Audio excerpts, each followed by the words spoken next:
За яг ийм декрестийн үед бол яг л нөгөө өдөр болгон нэг хийдэг юмаа хийгээл өглөө болгон адилхан өдөр болгон адилхан болохоор хүнд яалтчгүй ингээд юм гаццсан юм шиг мэдрэмж яг төрүүлдэг.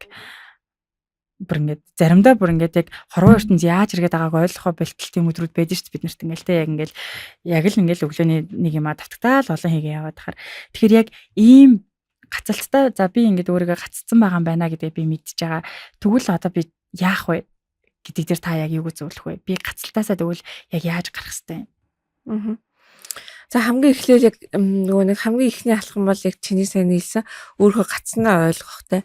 За яг нэгэн хэвийн амьдрал яг ингээд өчигдөр өнөөдөр маргаашин ялгаа алгаа яг л ингээд нэг юм рутинд одоо нэг хэв загварт орсон амьдраад байна. А тэр амьдрал чи өөрт чинь тухгүй байгаад байна. Өөрөө ингээд тэндээс стресстэй байна. Эсвэл зовоод байна те. Яг тэгэл тэрүүнийг эхлээл өөртөө хүлээн зөвшөөрөөл ойлгоол. За би нэг эндээс гарах хэрэгтэй байна. За тэгээд мэрэгжлийн хүн хайж болно. Яг энэ чиглэлээр ажилладаг те. Сэтгэл зүйч ч юм уу, коуч ч юм уу, сэтгэл засалч ингээд хайгаад хүмүүсийн мэрэгжлийн хүний тусламжтайгаар гарах юм бол ер нь бол хурдан, уул нь бол хурдан баггүй. А тэгвэл заавал тийх албатай биш. Өөрөө ч гэсэн ингээд юу аж болно. Өөрөө.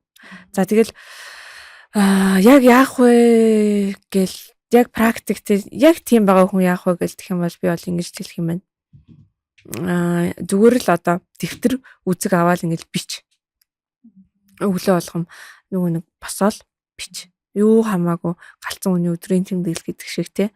Зүгээр л толгойд орсон бүхнээ ингээл гараараа дамжуулаад цаасан дээр буулгаад ямар ч одоо утга учир байхгүй зүгээр бичээлээ.